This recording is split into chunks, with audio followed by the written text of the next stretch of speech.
morning, everyone, and welcome to American Scouser's Morning Coffee or Tea with American Scouser on a Monday morning. We are back in action. It is Monday, so Grumpy is here, not enjoying the mornings or the international break or my stomach, whatever you name it, he's not happy. Mateusz is here. What's going on? The Prince, as everybody knows you at this point. Good morning. Yeah, that's it. What does a prince do on an international break, by the way? Give us some insight into a royalties weekend off from Premier League. Well, I really wish I could, but if I did, I wouldn't be able to be on the show anymore because I'm not allowed to say everything. So I'll have to keep some things under wrap. Yikes. There's raps, several. Yeah, not just one rap. There's several Like, raps. were you involved in illegal activities or? No, nothing's illegal when you're a prince. It's just the independence. You don't want to let the world know exactly what you're free to do. You know, it's kind of disturbing. I can only imagine. Yeah. I can only imagine. But I will say, the end of the week yesterday, I let down my team. We lost 2-1, and I assumed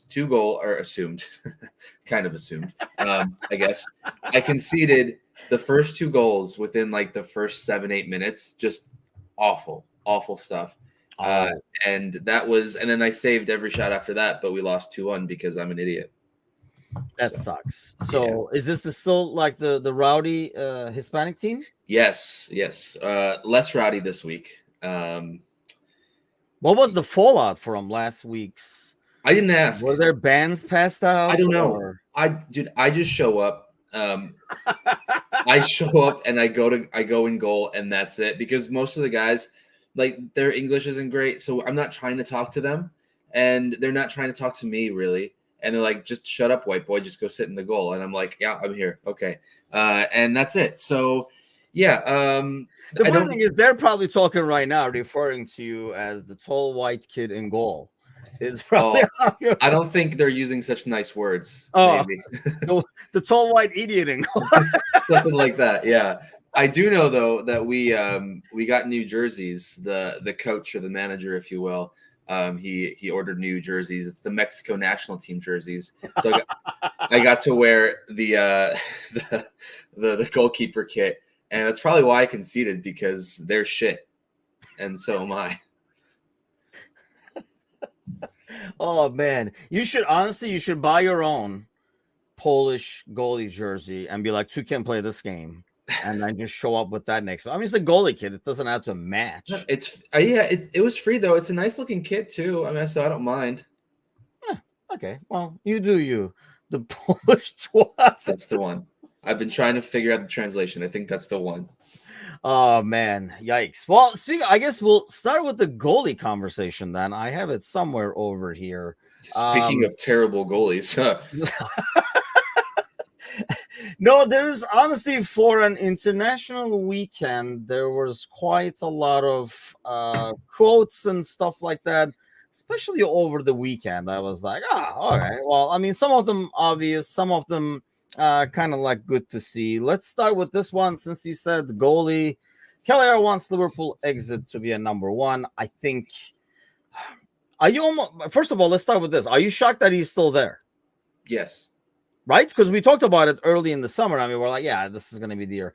And he pulled a little bit of a Sepp where, like, he mentioned that Liverpool had rejected some bids. But, I mean, what is the tone you got out of that? I don't know if you saw the comments, but is it like a guy saying, like, they're wanting too much? Or is it a guy who's disappointed that people don't value him as high?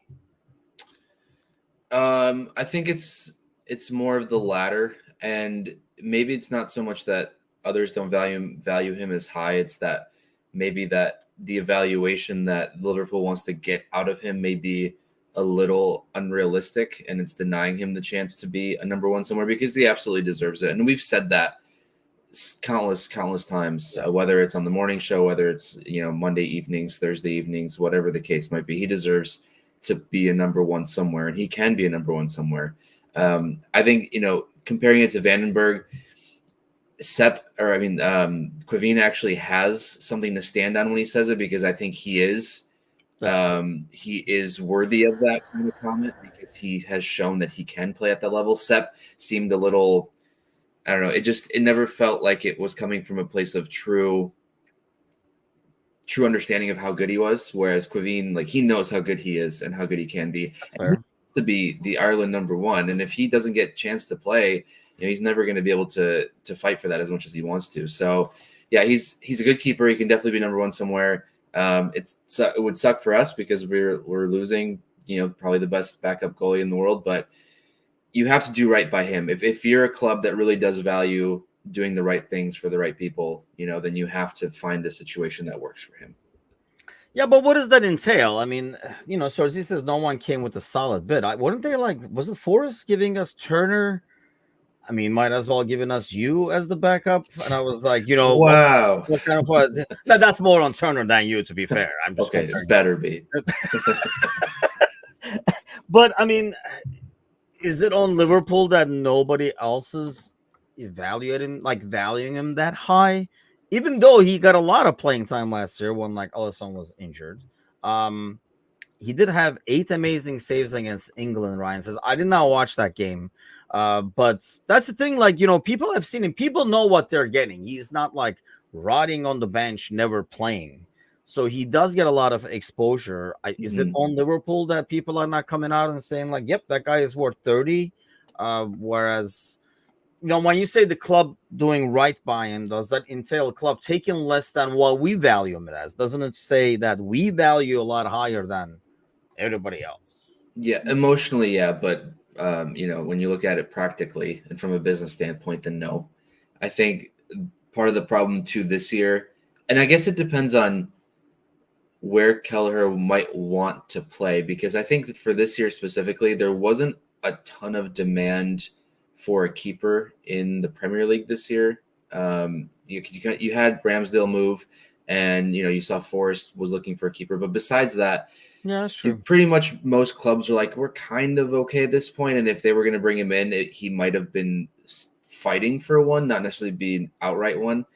So maybe he wants to stay somewhere close geographically, and there just wasn't the right situation for him to go to, because we don't know what the offer ended up being, if it ended up being good enough, or maybe he just was not able to be the #1 that he wants to be wherever that offer came from. Yeah, that's and it sounded like he was almost content until we signed another goalie. I mean, that's you kind of reading into the quotes at that point, but based on what he says, it sounded like he was all, I guess it is what it is kind of a thing. But then when we sign a goalie, we're pretty much saying you're not the long-term #1 plan either. So that's it looks like it bugged him more than anything else, but it is what it is. We do not. I'm kind of shocked because I feel like he's a lot better with his feet than dude from Georgia. But obviously he's the most, the up and coming goalie and stuff like that. Because it's a lot of money for a guy that you're not going to see, and he's going to play somewhere else, and he's a future plan. We did invest a lot of money, so we must think really highly of him, or you can just turn around and sell him for 60, 70 next year when somebody really needs a goalie and you have one in your pocket too. So Ryan says he may have to go to Scotland. For Rangers or Celtic, probably not. I don't know. I don't think so. I think I'm not, John, don't clip this one and put it out on the internet. I'm not going to sit here and say that Rangers and Celtic aren't, respectable clubs, but the level that Kelleher is at is a level above. That's all. Sounds like a clip to me, because there was some tongue-in-cheek in there. I can sense these things. Surprised Newcastle didn't come in for him. He's falling down the pecking order now that Marmalade's coming in. I think he sees that, the writing on the wall, right? I don't think that guy is coming. We didn't spend that much money for somebody to sit on the bench. We didn't spend that much money to sit behind Kelleher. That's for sure.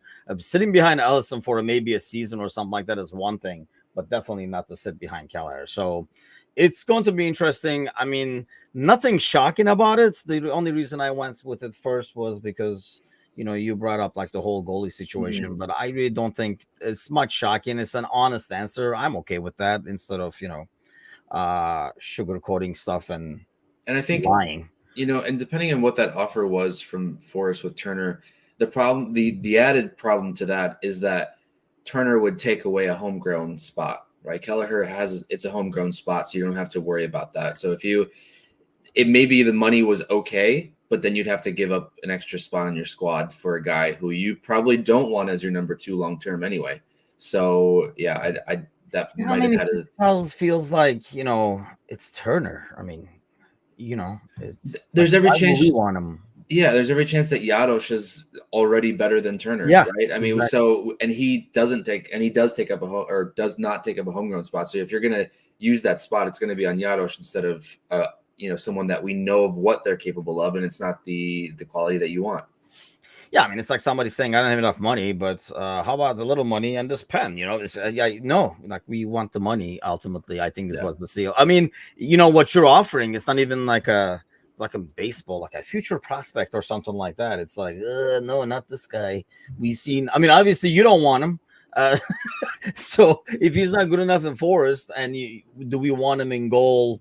I mean, in major competitions, really. I mean, we're probably going to see Keller against West Ham and stuff like that. I'm sure conversations has happened in terms of when he's going to play. But, well, it's not all bad news. Dang it.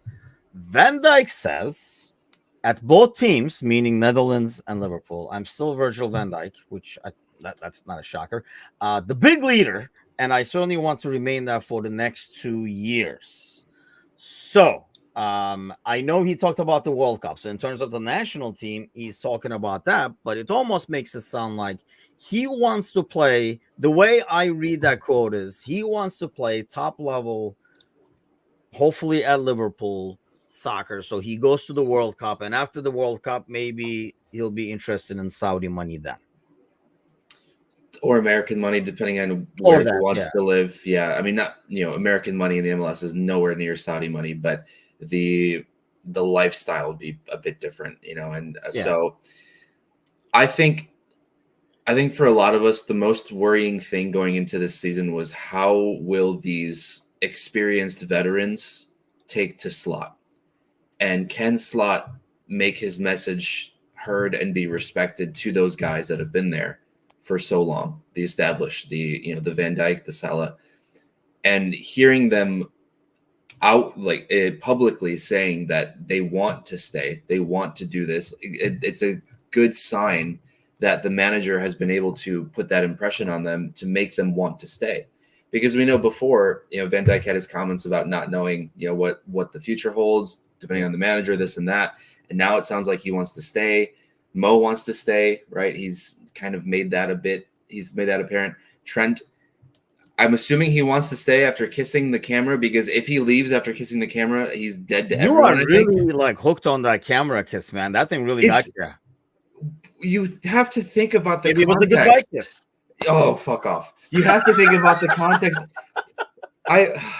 Maybe I am too hooked on the kiss, but you have to, when you think about who else did that, right? And the context of that, if he were to do that and then leave, it's just a gut punch, really. And I know this isn't a Trent conversation, but I think because of the impression that Slot has put on the players, more than anything, I think it's just a great sign to know that the players want to stay. And if they don't stay, it's because, Cersei, but it still happened. It still happened. Erase from history as if it never happens, if you will. Now he's leaving. Thanks a lot. Ryan says, let's sign everyone, guys. You know what the odd thing is? If you looked back, I know, if you step out and look at it, you would think Trent is the most likely one to want to stay, right? Because, he's the Scouser on our team, the academy, the city, he's the future face of the franchise, if you will, or whatever. And then the other two, you can see, they want everything. They might go here for the money and all that. But it's kind of like forming up where I can make a case where with Van Dijk's comments, and we know how Mo is, they're more likely to stay and extend. And what you're saying applies personally to Trent more, I think, because if Trent is like, wait, so I am a right back again? as opposed to maybe he was sold at one point. I mean, we know he was sold at one point in becoming a midfielder and playing midfield and stuff like that. He is the only person that I feel like might not be liking the plan, because the other two really, I mean, they have slightly changed roles, but and obviously if things go well, that plan works like a charm. Do you think that's a factor where he's like, well, I'm not liking this new setup over here? Yeah, I think I think it is a factor. I mean, there's always going to be a bunch of things to take into consideration. I just think, let's say he goes somewhere else, and we're going to narrow down the places he can go pretty quickly, because he's probably going to go to Real if he were to go somewhere. Barcelona can't afford to bring anyone in right now. Yep. And so who else would realistically be able to get him in? Maybe PSG, maybe, right? Yeah. And at that point, you already have Hakimi there, who plays right back. So he's only 25, by the way. Hakimi. Yeah, they're both in the same age, right? And so if you're going to Real, you're going to be a right back as well. You're going to replace Carvajal if he ever does decide to retire, but apparently he just can win anything he wants. The Milner of La Liga. Yeah. So I think the weirdest thing for me is that there is no club that will change the situation for positionally that would make sense. So why make the change? No, I mean, you don't have to sell me. I'm just saying, like, I know. Talk about like Slots, how they take, how they like Slots' new setup and stuff like that. I feel like he's the only one that I can think of might be like, I'm not feeling this. Because Mo is still the center of attention in this plan. Like, you look at any passing thing, the out diagonal is always going that way again. And it's working because he's the one who can create. And then at the same time, Van Dijk is in the same role. I would argue that this system actually protects Van Dijk and the back line a lot better than the old system. So he might be actually like, thank freaking God, there's a guy in front of me, kind of a thing. So that's the only player I can think of out of those three that is like, aside from Kelly. Yeah. Well, and that's the only player out of those three that actually has someone behind him in a position that can do a job as well. Right? Mo doesn't have anyone. Maybe Chiesa now. We'll see what happens there.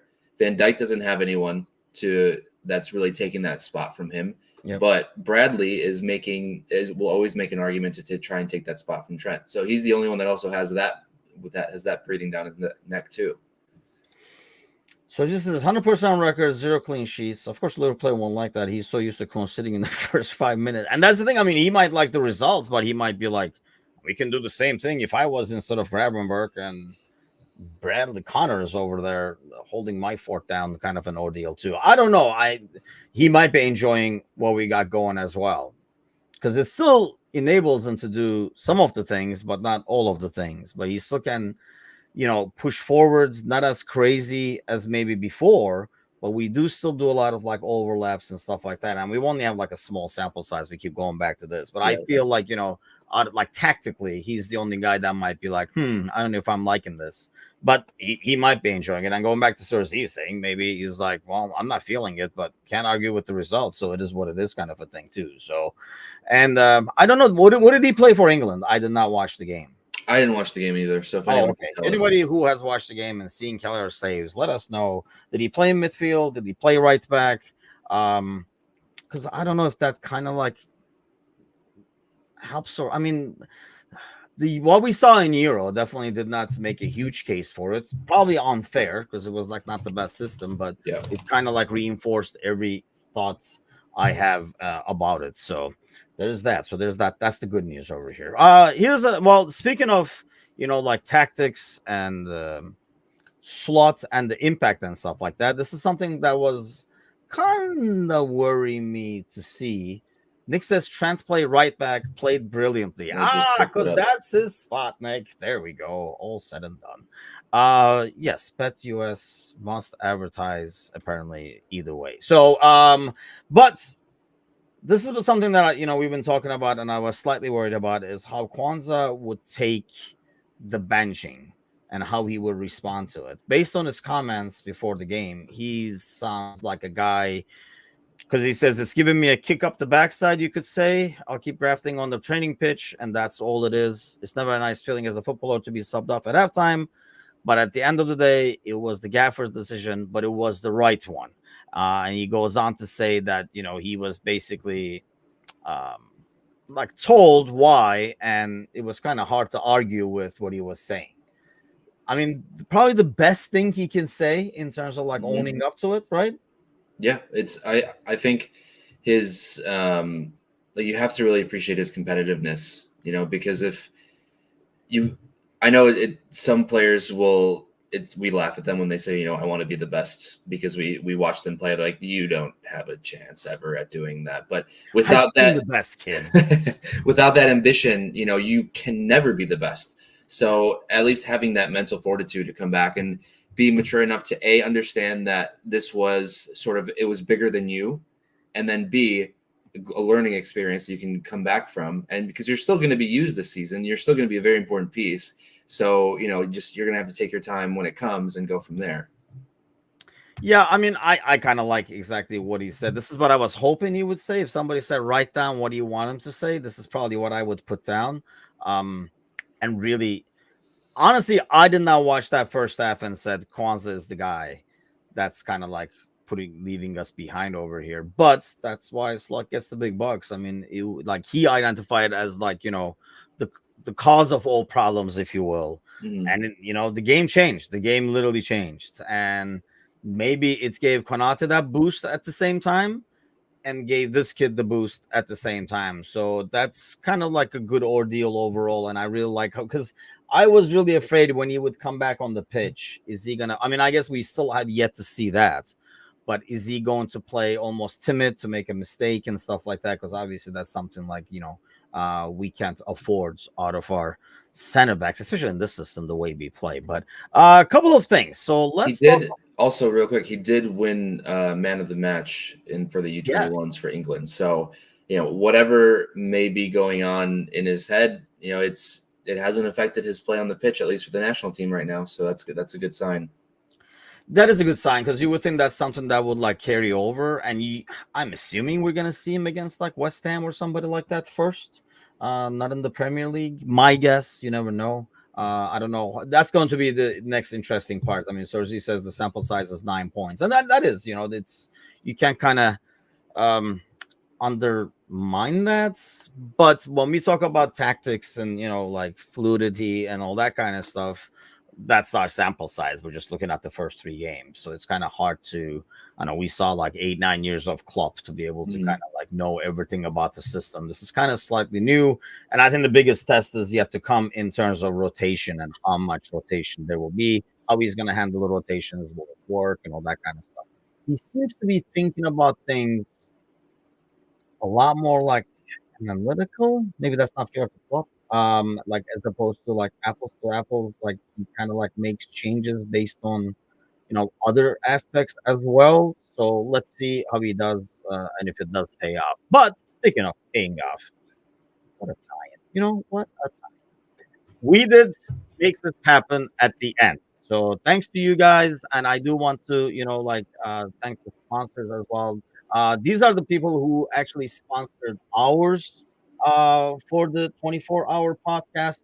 But obviously, there were several of you chipping into the GoFundMe, bidding on the silent auction and stuff like that. Because ultimately, when we come back to this is an accumulation of all three I guess avenues in terms of like generating funds, the GoFundMe, the silent auction, and the 24-hour potathon. So that was our goal. I mean, really, I was talking to Mike about this. He kind of like mentioned it as we were chatting about this whole thing, and he threw that number out there, and I was like, you know what, that's a good number to shoot for. I looking back now, that's freaking high. but but that's why you kind of like set it as high as possible and try to reach it. And I yeah, extremely grateful to all those who chipped in and stuff like that we were able to make it. So it was a lot of fun. It was tiring, but well worth it at the end. And if you have won any of the silent auction items, uh the foundation items are on their way to us as of today, actually. So once they arrive, we'll be sending it out, and some of the articles have already actually been sent out last week. So everybody should be getting their winnings shortly. And now we have next year to look forward to. 10,000 is the goal next year, right? It has to be, right? It has to be more than 5. We can't just Yeah. 5, so it has to be more than 5. So we just talked about setting the ceiling high for yourself. So if we come back and say 5 again, we're gonna look like real jerks. Sergi says, my son's asking what a check is. You know what the funny thing is? Yeah, like Tim, thanks to Tim, by the way, for creating the image. Oh, that's not the real check? We do not have a checking account, dude. Kelly says $10,000 and 48 hours. In shifts. See, like initially, when I said 24 hours, people thought it was shifts. And honestly, when I said first 24 hours to myself, I was like, oh, we can do shifts. But I was like, I mean, what is that then? If you're doing like 3-hour shifts or 4-hour shifts, that's like basically a 24-hour radio station, right? That's not really like a challenge. The challenge was, and believe me, it was like doing it straight for like 24 hours. Doing it straight for 48 hours, I don't think that's humanly possible. I know it's not for Bickler, that's for sure. The shifts can be longer. It doesn't have to be 3 or 4 hours. They could be 10 hours, 12 hours. That's a long 24 shift. hours. 48. You know what we can do? 72. 3 people do 24, another 3 do another 24. Oh, I'm nominating you, my friends. I just heard an excuse to leave. Houston, we have a problem. Yeah, I think, Sergi, of course, likes the way Kelly thinks, but yeah, I like the 10,000. I know about the 48 hours. That would be kind of tricky. 24 hours, yes. But the funny thing is, it's not like we finished the 24 hours and like went to sleep. I did take a couple of hour nap, maybe like 3-4 hours afterwards, but we were still chatting online and stuff like that afterwards. So I think if, depending on how you want to do it in the future, having it end maybe later in the day would be better, so that, because I feel like for me, especially if that were me, I don't ever take naps. I wouldn't be able to take a nap because then I wouldn't be able to go to bed later. So I would just stay up and I would just crash at the end. So for me, I would rather have the start be at like 8 p.m., go all the way to the next day at 8 p.m., and then after that, just go to bed. That's not actually bad. That is not bad. That's what Angie was suggesting as well. I had a counter argument, but I can't even remember my counter argument right now. You were too tired for the counter argument. I mean, it kind of worked out. We had the preseason match to kind of cover, so we did the live watch along and stuff like that. So it did kind of help get us over the line, especially towards the morning where it was getting like trickier and stuff like that. And obviously everybody else jumped on. And honestly, like the biggest thing is, people who are, who were like jumping on throughout the night, because it did really help, like, change the flow, get somebody new to talk to and stuff like that. So anybody who hopped on was like a huge help to kind of get us across the line. But yeah, it was a lot of fun, and yeah, you can't argue with the results. So this is on its way. Checks in the mail, as they say in the old days. So we're sending that out. Jamie better be part of it next year then. That's the goal. I don't care how many hours. You know what? Yeah, right. We should bring Jamie on. Honestly, we are talking about maybe doing it like on sites at like Carragher's or something like that. So we'll see. I mean, got a long way to go, but I know the moment we finished it, we were already talking about what we can do next year and stuff like that, and that says a lot. So kudos to Bickler and Gallier for jumping, my craziness and kind of like following along. The funny thing is, Bickler was the first one to be like, "Oh yeah," and then Bickler barely made it. Turned out he was pretty sick. And then we got Gally sick from like sitting on his butt for 24 hours straight. Yeah, we know a lot more now, so definitely can be doing a lot better. Definitely will be shooting for higher, but thanks to everybody. Again, thanks to all the sponsors who sponsored an hour. We had individuals, we had companies, we had supporter clubs and stuff like that. So that was really great to have. And obviously, like all the contributors hopping on the show, donating. Yeah, it was like a great ordeal overall. So very pleased with the results, but wanted to share that. We will share this image with the sponsors later on today in the socials as well, because honestly, like they were a big part of it overall. So international break, Poland. What's going on there? Well, they came back to beat Scotland. I guess I shouldn't say they came back. They went up 2-0. Then they shat the bed and it was 2-2. And then they had a pen in the 97th minute to win it 3-2. And then they lost to Croatia yesterday. So it's gone exactly like I've expected. I think that's my best answer there. I am excited though to finally. I think we talked about this before. Certain countries have had history of making excuses to fit players in the squad that are no longer fit enough to be on the squad, but it's more like, hey, what you've done for me before, not what you're doing for me right now. Yeah. And they get those spots based off of that. So it's nice to see that there's no longer that feeling on the team besides maybe Bednarek, but he's just, it's pretty sad when he's one of the best center backs you can call on in the world. I don't know how we've gotten to that point, but it is what it is.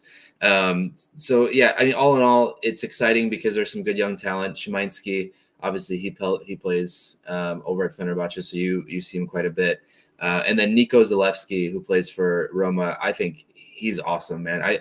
If we're interested in the left back situation, if this was still a Klopp system, I think Zalewski would fit perfectly. But he's more of that kind of style left back than the left back that we're probably looking for now. But overall, it's been fine. You know, it's been what's been expected, and it's just nice to see some. So is it a lot of change from Euros? We're talking about this with my brother. Like Turkey played Wales. They play again actually this afternoon against Norway, Iceland, somebody like that, at home.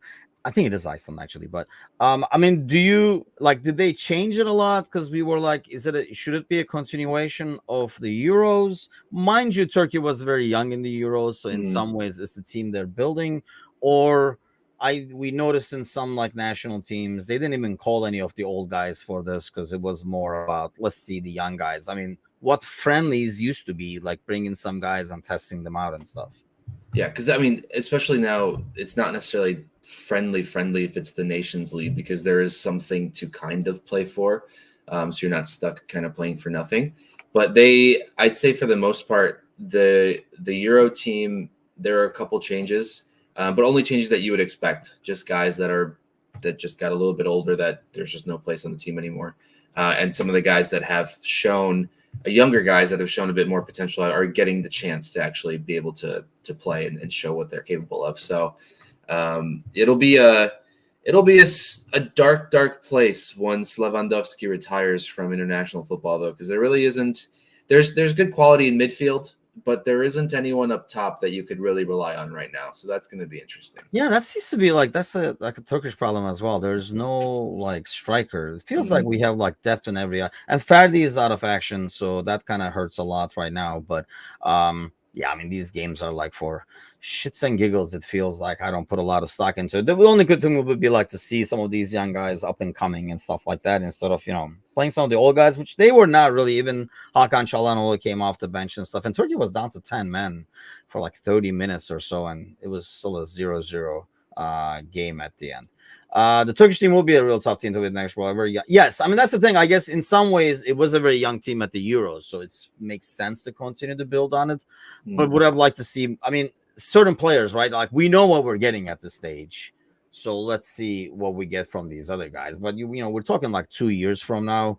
Injuries, form, so much will change between now and then. But so I mean, obviously these are even more games for players. I don't know if you saw this, but I think it started with Silva, who said something about Bernardo Silva, everybody's favorite City player, talking about too many games, player safety, and FIFA, FA not really caring. They're looking at the money, and then Kevin De Bruyne doubles up on it over here. So look, nobody is going to have a lot of sympathy on a guy making $350,000 because he has to play 2 games a week or something like that, right? So you're not going to get like a lot of fan sympathy in that sense. And I know, not that I'm not agreeing with them and stuff like that, but that's not going to work. None of us are going to be like, I mean, come on, the guy's only getting 400,000. Let him play once a week or something like that. But at the same time, they are right. They are milking the hell out of it. But their wages,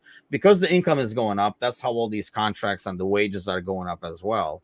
Do you see it's ever ending, or unless we have like everybody injured, why would FIFA or UEFA even care?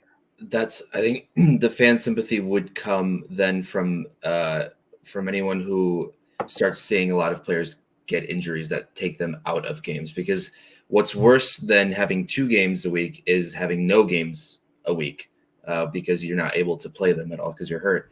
And I think we're starting to approach that infamous load management territory that we have here in the States, that people like to have problems with, whether it comes to basketball or baseball or whatever, that you have players sit for the sake of sitting, and not necessarily because they're hurt, but just because they're getting a little bit of a rest. So yeah, maybe he needs to play for a worse team. Teams that aren't as good don't have to play as many games because they're not in different tournaments, and then you don't play for your national team as well, so you get less games there. But jokes aside, I feel like it's not going to get any better. If anything, we'll just start adding more games than we will take away. It's very hard to take away once you've added. We've seen that. And we've seen it slowly get added more and more and more throughout these years. So I don't feel like it's going to be something that comes back with the progression of sports science and medical science and everything together. There's arguments made that, yeah, they're playing more games, but now we have a better understanding of how their body is pre, during, post, and we can take care of it better. So you'll be able to find any argument from either side. I mean, I work during the week, so it kind of sucks for me. I don't get to watch it, but that's just from my point of view. But yeah, it is what it is. There's nothing that we can do about it. So, I mean, playing a league that doesn't have 2 league cups, I think, that's the thing. Like, England's kind of like doubles up on this, right? By doing that. But even without that, I mean, the international games, now they're doing this, which they would be like, this would be like the League Cup and stuff like that, I guess. But I think the sheer number of games, yes, I get it, and it is a lot. I mean, I guess, don't complain about it as much because we're just like watching it. But at the same time, it goes back to what you're saying. Like, we don't really say, like, oh, it's a lot of games, poor McAllister.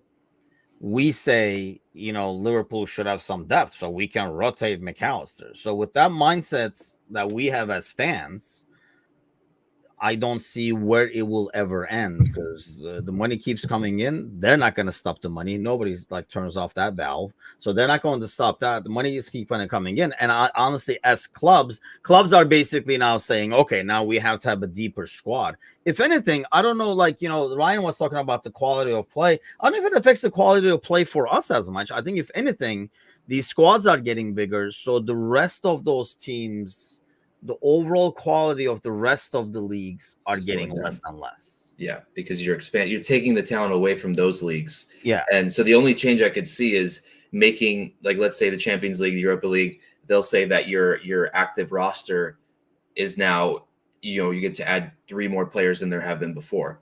And so now you have 3 more players that you're bringing in from other teams that aren't in those competitions, that aren't good enough to be in those competitions, and then you're taking that quality away from them. So I agree. You're watering down the rest of the competition, which is what I think ultimately is what they want. Is they just want that one Super League. So let's water down everyone. Have 40 teams. Have the the A League and the B League, whatever you want to do with it, and then the best players in the world will play on those 40 teams, and then we're pretty much fucked. Yeah, I think we were talking about this. I can't remember if it was the Monday podcast or I was talking about it on Friday with Kazi. I mean, growing up, you had 13 to 15 people like that you would just go and it was in your main squad, right, as a team. And then because obviously, like you still had the European Cups and stuff like that, but it was nothing crazy like now. I mean, at least, maybe in Turkey, because you don't have the two League Cups like that freaking like England has. But, like you had, that was your depth. Now it feels like we're talking like 18 to like 20 for like depth because of the number of games, because we know these guys are not going to play. And I know, Ryan says we also say Argentina maybe doesn't need him this break, but I think that's kind of like us being selfish because it's Liverpool and it's more importantly because it's Argentina. Like, I don't know, like as somebody from Turkey, I want Arda's ass over there. I don't give a care. I don't give a damn about Real Madrid. I want Ferdi over there. I don't give a damn about Brighton. I want him to come and represent the country and play for the national team. So I think we kind of say that because we personally care more about Liverpool than Argentina. But I don't know if everybody would say that if he was playing for the US. Like, you would want him over there. You know what? Make it happen. Take the private jet and get your butt over here and stuff like that. So, Ryan says, I think international play hurts the quality of play at club level. What do you think? As I think about my answer, I think it's just different. We've always talked about how different international play is because you don't get as much time with these guys day in, day out. You don't get to practice with them as much as you do at the club level. So what you want them to do has to be drilled into them at a very quick surface level because they need to understand what you want them to do without having the time to do it. So a lot of the times, it's slowed down, might seem a bit broken just because they don't have enough time to work on it. I think that's the difference. But if they had the time, it wouldn't be as bad. And then, you have, especially in competitions and not friendly so much, but in trophy competitions, that you're going to have teams do what they can to get the results, and if that means sitting back and not really doing anything, then that's what they're going to do because you only get 3 games and then you're done. You don't get 38 games across the league. You don't get a group stage of 8 games. You get 3 games and that's it. And you have to make the most of it. Yeah, I don't know. I don't know if it affects the quality of club, maybe because of injuries and stuff like that, I guess. But if anything, I mean, you can kind of always tell, and it's not really fair to compare guys who play all the time together compared to guys gathered around from around the world playing together and had like a week of practice and stuff. So I know international play is always not the same quality and the fluidity as like club level, especially like Premier League and stuff like that. But I don't know if it affects the quality overall. I don't think so. I mean, it affects it in the sense that they might have to rotate. Like, these guys come Friday, they got to play Saturday. I guess they don't get to play. We play somebody else. In that sense, yeah, you're not playing maybe your best. You're going to your depth and your squad. And I think the biggest downfall of this is as they add more games, these top teams are gathering bigger squads to be able to cope with it because they want the money as well. So they're not, I mean, I like how they're saying FIFA, but the clubs are more than happy to do this because they're making more money as well. So let's not kid each other over here with the Champions League and stuff like that. But the clubs are coping with it by getting deeper squads, investing in a couple more players with that money coming in. It only hurts all these other teams, and I think that's why we're seeing more and more top heavy leagues across Europe. I mean, it was always like that in some way, but I feel like the gap is getting bigger because all these guys are being. The only thing that's happening is these teams are going across the world and grabbing young guys, then loaning out to maybe some teams that would have never scouted them. That's the only advantage they're getting out of it, but that's really about it. Mighty Egypt do consider Liverpool for Salah and give him options in some less important matches. I mean, that goes back to like a guy like Lewandowski. Like, does he really have to play for Poland? Do they really need to see what they're gonna get out of Lewandowski? So maybe try another young guy that might eventually take his place. I don't see why international teams do not use these games. You're not going to do it in a tournament, but these games, these friendlies, to find the next Lewandowski or whatever your future plan. I mean, that dude is not going to be like, I play great, I'm going to start for Lewandowski next week. He knows that, but at least he knows his future is set over there and stuff like that. So I think so. What does investing in players mean? Asking for millions of Liverpool fans. You know what? KSS says hi. Yeah. Hey, let's let's squash this myth real quick, right? Liverpool are in the top 7 of money spent in the last decade. They spend money. They just should have spent more money this summer, but they do spend money, and I sympathize with both sides, as I tend to do, but I think the club has shown that they will spend the money if it's the right way to spend money. We just want them to spend more of it. But to say that they haven't is wrong. That is all. Yes. I mean, the only thing I can say is I do not want us to be Chelsea or United or whatever and overspend and overpay for guys or have to do it in some ways. But having said that, I would like us to take more Chiesa type risks, more of the, like 10 to 20 million range risks. I would like us to do more of those. So if it does pan out and ends up being a 50, $60 million player, good. If it doesn't, it wasn't that big of a risk. I'm all for, spending value and not taking like unnecessary chances and stuff like that. But I feel like, we're in a situation where we can afford to roll the dice. But I mean, it goes back to, that's definitely, that's the problem. It came just way too early. Like we've been talking about this for a while. We just put on the stats so Saito can see them. Let's do that. Oh, sorry. Dun, da, da. So this is what transfer fees committed to assemble the squad. Yes. Okay, if anything, this shows that money doesn't buy success, aside from the fact that, how is that right? Are you telling me Real is less than us? That's not right. No, yes, it is right. Because they've purchased they purchased Endrick for cheap.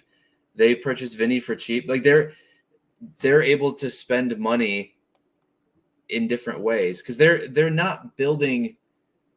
Aside from Jude Bellingham, like when was the last time they spent more than like 50 million on someone? Mbappe? I mean, just those two should be should put you over 200. When is this since?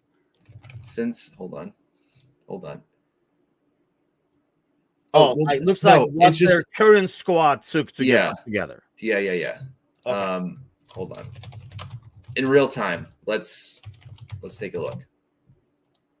Because that's what I'm assuming they're at. They brought a bunch of guys from youth.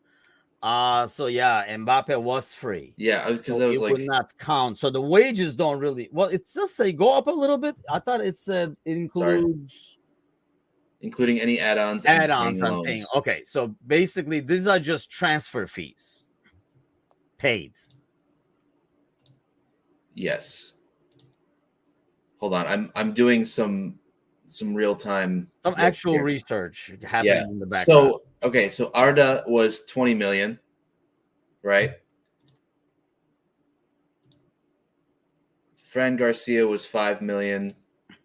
Let me keep going. Arda was a fucking steal for them, man. Chouameni was 80. Rudiger was a free transfer. Brahim Diaz, they already have. So I'm going to go back another year now. Camavinga was 31. David Alaba was a free transfer. They do smart business. Yeah, they do a lot of smart business. But then basically they give the high wages knowing they're not spending transfer fees. Sure. Yeah. And they sold Odegaard because now he's coming up on the list here.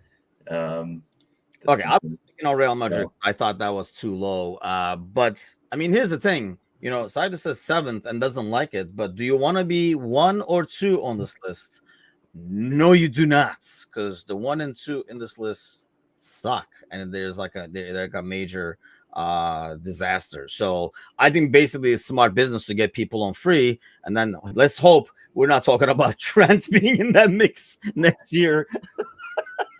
More smart business, and I just went one more year just to take a look here, and I think the thing that isn't considered here is what they've actually spent, because Rodrigo cost 45, but in the same window they bought Hazard, Aiden Hazard for 120, and Luka Jovic for 63. Both players did not work out, right? Yeah. So that's 180 million, but they're not part of the squad. So it's not reflected in there. So they do spend money, right? But they do also spend it well in most Yeah, cases. and basically this is money they spent in fees to put together the current squad. But of course, the wages are probably obnoxious. And yeah, like you're saying, guys who they roll the dice on for 50, 60 and are not there are not going to be included. Yeah, that's the thing. Like transfer, that's what I mean. Like that will be a concern. Ryan says what's crazy is that Chelsea's contracts are even more insane. Yeah, I mean, not only they're on the top over here with this, on top of that, they're paying these guys to like 2055 or some crazy shit like that. So it's only going to get worse for them, really, unless they get bailed out. But I'm sure they got more hotels to sell and things like that down the road. I just don't know how the club will survive having, paying Mudryk, your boy Mudryk, like 8 years from now, still, where he's not even fast anymore, kind of like a thing. So there's that. But. So yeah, I just was curious. I looked it up. Real Madrid's weekly payroll is just over 5 million compared to Liverpool's 2.5 million. So their weekly payroll is double of what is Liverpool's. And so yeah, that's the strategy there. I mean, going back to Saito, it's not like that we can't probably afford that. It's just that's not how we choose to do business. But I think income wise, I'm assuming Real is a lot higher than us. Oh yeah, I think it's the most popular club in the world. Yeah, which is why they're annoying. Okay, so it is Monday. Let's go spend our money. What are you up to today? What am I up to? Well, let's see. Michelle and I, we are going to be looking to sell this house and buy a new one here in the next couple months, hopefully. So I am. Does that increase the value of the house that the prince was in at that one point? I would hope so, but it doesn't. No, I can't wait for the moment when if we get a chance for some of these people to actually meet me or see the conditions I live in and go, wow, this is not what a prince looks like at all. Hey, like everyone's you're a man of the people. Everyone's minds will be shattered, and they will forget all about me. But I am slowly packing up a bunch of boxes to make the moving process a little bit more digestible, rather than ever having everything in one go, needing to pack up and take care of. We're kind of going to do it bit by bit so that it's not a huge thing at once. So yesterday, this whole weekend pretty much has just been me packing things up. Are you moving another couple of hours away, or like? No, we're gonna stay in the area. Maybe a couple of hours walk. No, not even walking. Not that much. But we're looking to stay in the same area. Okay. Moving is no fun. No, and mind you, I have not done it in 25 years or something like that, and I do not want to, because that would be scary. Moving sucked then. I can only imagine now. You don't realize how much life you've amassed in a house, right? Like I remember when I bought my house and I moved out. I moved out of my parents' house, and all I had was my bedroom and some stuff downstairs or whatever in the crawl space that I was taking with me. And I was just thinking that I amassed all of this shit, for lack of a better word, in one bedroom and a crawl space. And now I'm thinking about everything that's in here, and I want to throw up because there's just so much. And then you think about a family of 4 with all their stuff. And I'm like, how do we do these things? How do we have so much stuff? I would not want to. I mean, somebody could come around the corner and be like, hey, why don't you guys move in here? It's a brand new house. It's like this. And I'd be like, ugh, not really. But the good news is you have all these butlers and stuff helping you out, carrying the stuff. So all of them. Always that.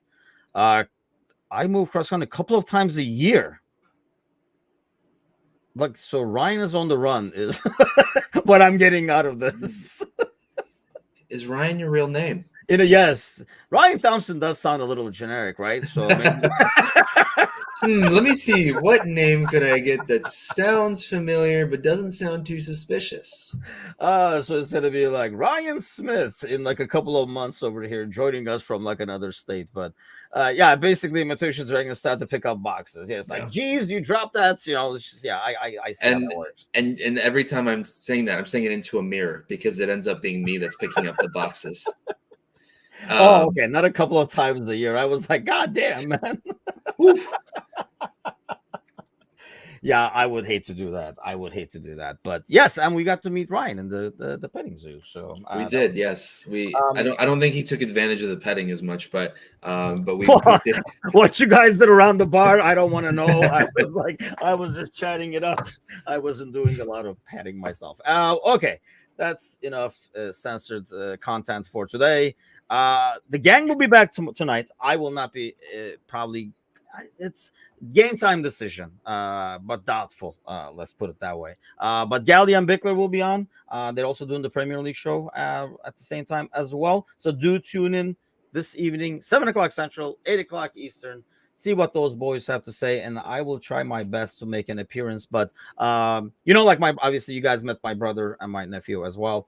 So they're actually flying back tonight. So like I don't know, going to the airport, coming back, and all that kind of stuff, how all that is going to work out tonight. But shipping them back home, if you will. So Did they have a good time in the States? they did have a good time in the States, actually. The nephew was kind of like questionable about Chicago in the beginning. Because I mean, I don't know, like if you're not into museums and stuff like that, but I think there's so much to do as time went on. Kind of like more and more liked it. They did some stuff that I have not done, as always, in Chicago. Like, have you done the architectural boat tour? No, Michelle has. Exactly, Michelle has. Yeah, I have not. Yeah, so but I tell people to do it because that's all what I've heard. And Michelle says it's great. So I just tell them, yeah, do the architectural boat tour. It's fantastic. You're gonna love it. I hear it's great. Yeah, I haven't, and Galli is the one who told me it's great. I actually, that's funny because I did the same thing. I told my brother it's great, so they went on it, and they told me it's great. But yeah, they've done some tourist stuff that I haven't even freaking done. So those things are good to do. But yeah, they had a good time. We had a good time. Like I said, I haven't seen each other forever. I had never seen the nephew, met for the first time.